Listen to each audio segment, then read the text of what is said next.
Right, clear my throat, camera, tripod, reasonably terrible lighting. Wonderful, we're good to go.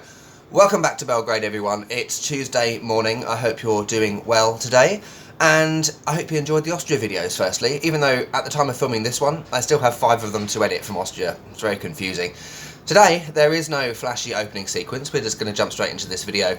I'm meeting up with 2 people in about half an hour. The first one is a fellow italki teacher, an online English teacher, and the second one is a Belgrade local, because we're doing something that I am beyond excited about.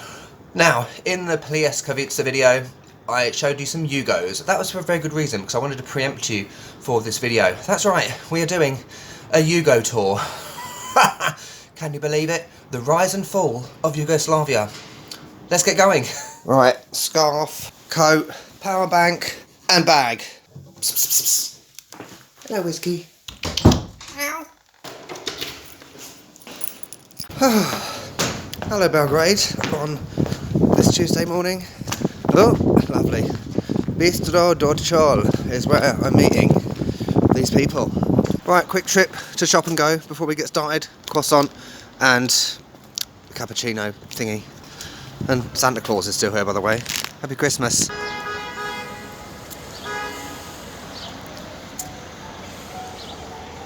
You know what? Despite being like 9:30 in the morning, so tired, I'm really looking forward to this. It's something I've wanted to do for a long time. If you know, like Berlin, they do a Trabant tour. From what I've read, it's kind of similar to that in terms of, you know, you're driving around in old cars and learning about the history of the place you're in. We're going to New Belgrade, I believe. That's where the majority of it is. Croissant. These are my guilty pleasure. I can't stop eating these. Shop and Go. Idea. What are you doing to me?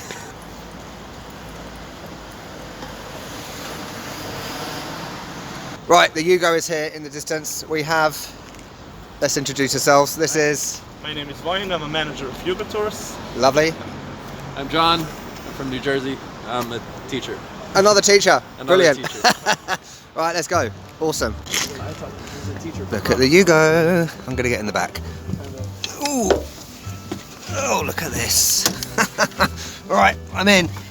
So we've got a Yugoslavian passport in the back, a map, a helmet, Yugoslavian flag. Brilliant. It sounds like my car from the 80s. I just washed it sometimes when it's wet, because the water goes through these things and then I cannot start it for a couple of minutes. Does it have a choke? Yes. Oh, it does. Oh my god, I never know how to use them. Okay, there we go. Right, we're on the move. Brilliant, and you've got a fluffy dice. Classic. Classic, yeah.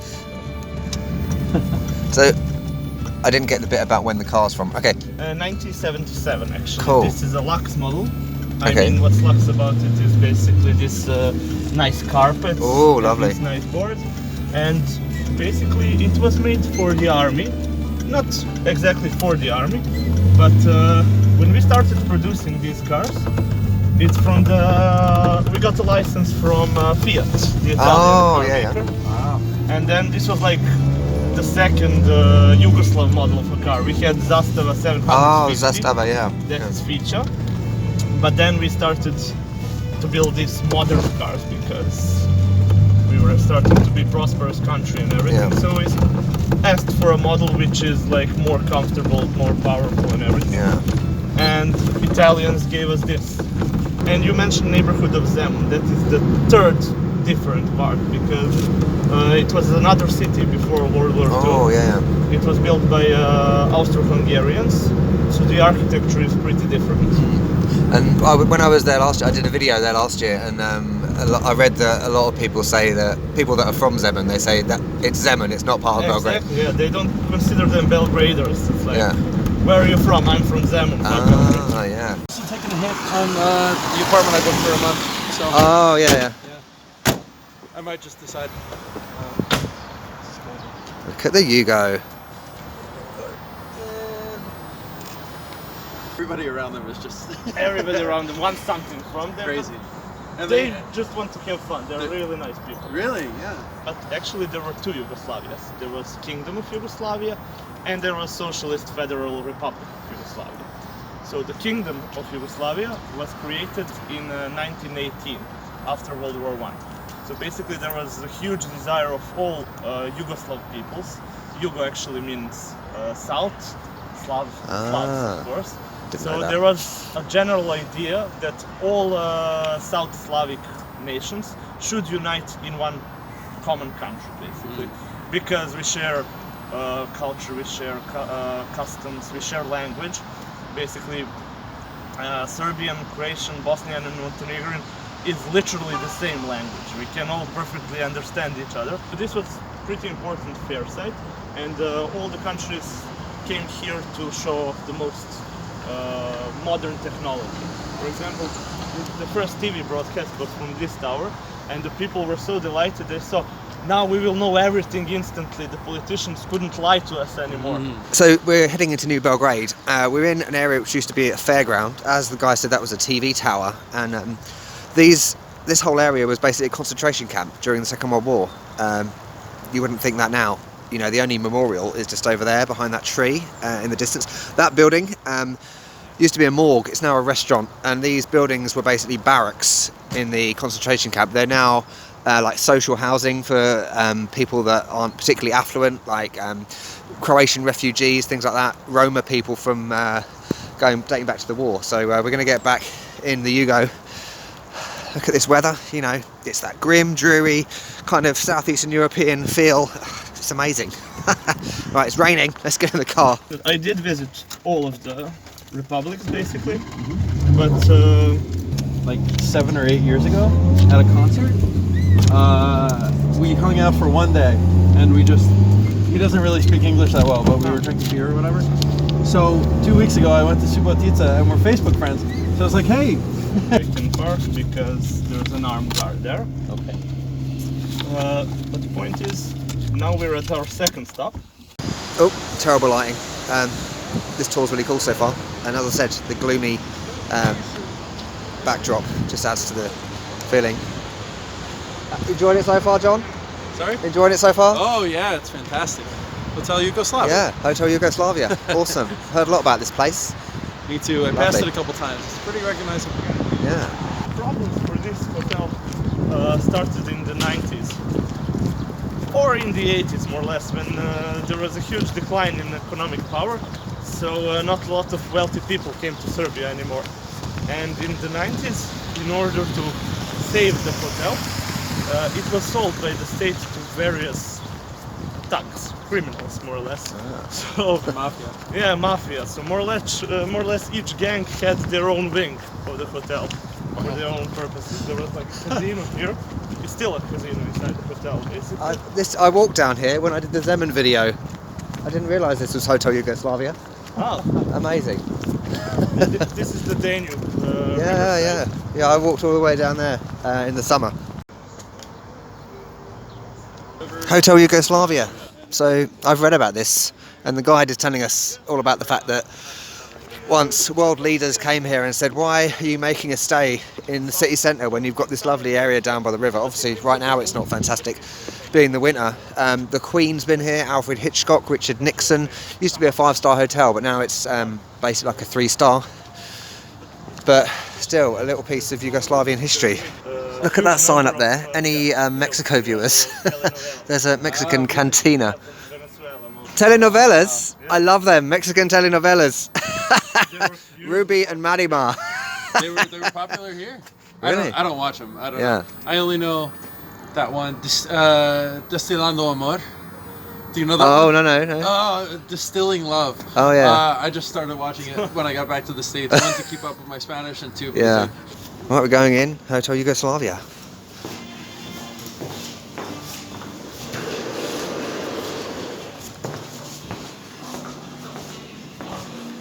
It looks pretty abandoned, but they're trying to restore it to former glory. To its former glory. So when was it built? The 60s? Yeah, from 1961 61. to 1964. Yeah, it's got that 60s feel with the staircase. All the vibes. Yeah. You just imagine, 60s, Richard Nixon, Queen Elizabeth, etc. We've still got a Christmas tree up. That's one thing I can't get used to. Christmas being a bit later. You know. Hotel Yugoslavia. Look at that. That's one thing I love about Serbia is, you know, the lettering. You know I'm an architecture geek. Wonderful.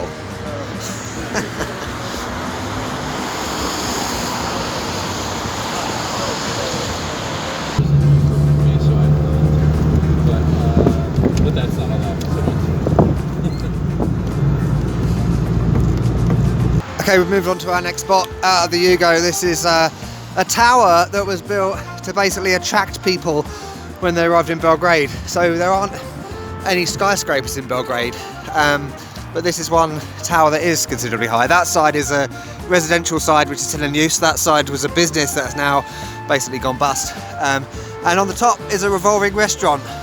That restaurant has never revolved because they couldn't afford the engine or the motor or whatever to revolve the restaurant, and it would be great to go inside that building. You know, I love these abandoned buildings from the 80s, and apparently up in the restaurant there are still menus on the table dating back to the 80s with, you know, the meals that are available. And come and have a look inside because this bit is amazing. You know, this sort of 80s architecture, you're going to have to excuse the wind because we're in a windy bit, but this kind of 80s architecture is what I love. Just look up there. Both these buildings have this, like, let's get the focus right. Wow, look at that. This kind of chimney going through the middle. It's grey, it's concrete, there are bricks, there's bird poo everywhere, a fan. Just look at it. Let's go here. So that's the residential building, and that's the one that's no longer in use. The guide is really informative on this tour. He's telling us so many things. It's great to hear it from a Serbian who knows what he's talking about. So this artwork as well, these murals, it's similar in the palace from earlier. Basically, it was put up there to make art available to everyone, so it's not just in museums and things like that.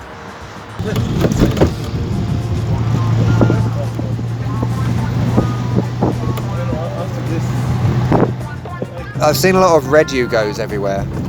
Is there any kind of difference with colours? And because you're saying about like military and no difference. No, but I think it was probably the cheapest.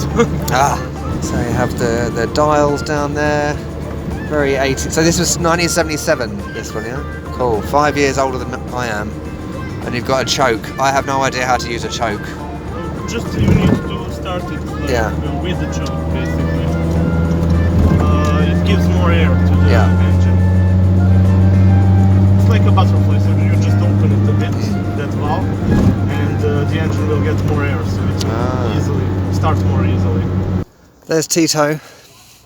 Apparently he liked these very elaborate outfits, military uniforms. He even had a train. It had a bar, it had like a big long conference room, kitchen, you name it. Okay, we're now in a museum, and my mind has just been blown by the history of Yugoslavia, the rise and fall, as we're talking about. So you've got these maps, pre-war, Second World War, up until the breakup of Yugoslavia in 1991, and then to present day, well, 2006.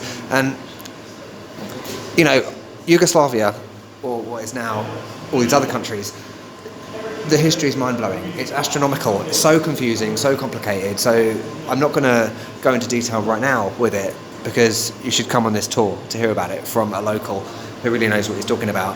I didn't realise the history of Bosnia. Yeah, I knew it was extremely complicated. It's largely divided based on religious lines, you know, but that's just the start of it. You know, you've got Kosovo, you've got Macedonia, you've got Montenegro, Slovenia, Croatia, and then of course Serbia. And the history of it is just unbelievable. And you've got lots of mentions of Mr. Tito, the first president of the Republic of Yugoslavia, who died in 1980, and there's a statue of him outside. We're now going to explore a bit more in this museum. So I didn't realise that Yugoslavia was such a large power in Europe.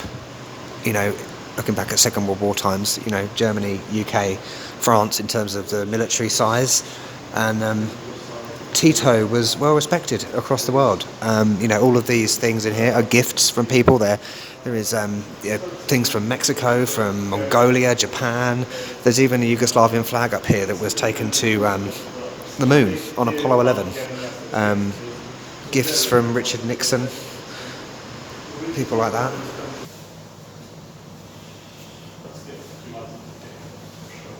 Religious group here in this area is the Serbian Orthodox Church, because at one time they decided that Europe forward, keep going forward. I don't know why I find this so interesting, but the YU, domain names, end of websites, that YU was in existence until 2010. So it started in 1989, but remained as part of websites until, how many years later? 19 years after the breakup. It was one of the last remaining signs of Yugoslavia. Interesting.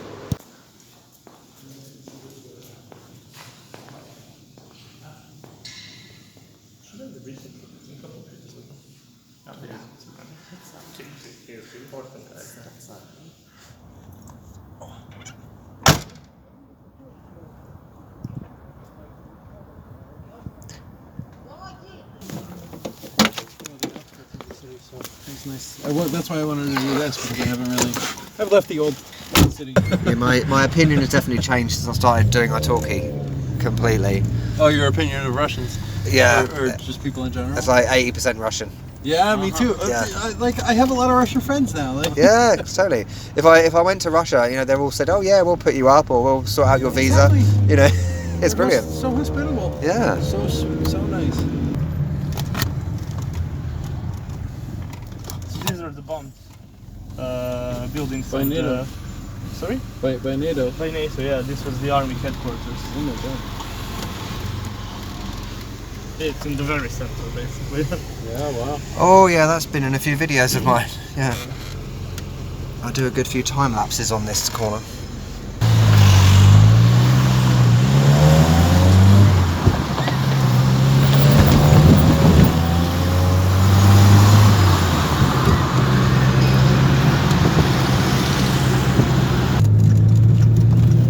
Belgrade is pretty cool because teams usually work Sundays and all night long. That's really nice thing about it. Yeah, and you can just go to like the little kiosks and stuff. When I got my bus to the airport at like 3 o'clock in the morning, still open. That's great. See, I love these buildings with the text at the top, the bank, and I think there's one on the right with Cyrillic, if I remember correctly. That was a great tour. Thanks. Yeah, I learned more than I thought. Yeah. If you have any other questions, feel free. You can add me on Facebook. Yeah. You can Cool. forward the response. Brilliant. Thanks, man. Nice hearing you. Nice It's been meeting you. a gem. So, talk again. Lovely. Cool. Bye. See you later. See you next. That was so much fun. We've just had another Plieskovica, my second in 2 days. It's becoming a habit now, an addiction. I'm going to sit down somewhere and give you my impressions of this tour. This'll do. It will do. Lovely. So firstly, actually being in a Yugo, unless you know someone in Serbia who owns a Yugo, you're not going to get a chance to drive in one. And for someone that is a car fan, particularly cars of that era, 70s and 80s, it was brilliant because, I remember my first car, wind down windows, ashtrays, a choke, little things like that were just spectacular. So if you're a car fan, I'd absolutely recommend it. But probably my biggest takeaway from today is around history. The things that you learn on this tour are absolutely mind-blowing. As a Brit, learning about the Second World War and the subsequent events after the war, you learn it from a Western European point of view. You learn about Germany, the Berlin Wall and everything, but you don't hear about communism. You don't hear about the impact that the war had on this area of Europe. It was fascinating. I didn't realise Yugoslavia was such a great power in Europe before then. And the big thing about communism, without getting political, it's largely viewed as a negative thing, but Yugoslavia wasn't like the Soviet Union. It was somewhere between communism and Western values in terms of politics. And you can see that on this tour. You learn all about Tito, life in Yugoslavia. There wasn't the same travel restrictions that you hear about in the Soviet Union and other things like that. So overall, this tour was fantastic. It's great to be back in Belgrade with a bang. And you know what I want to do? I want to get a Yugo and do a road trip around Serbia. So if any of you can help me out with that, let me know in the comments. All the details about this tour from their website link, Instagram, prices, things like that will be down in the description. Just for complete transparency, I did get a discount for this trip because I'm covering on YouTube, so I didn't pay the full price, but the full price, as I said, will be down below. Lovely.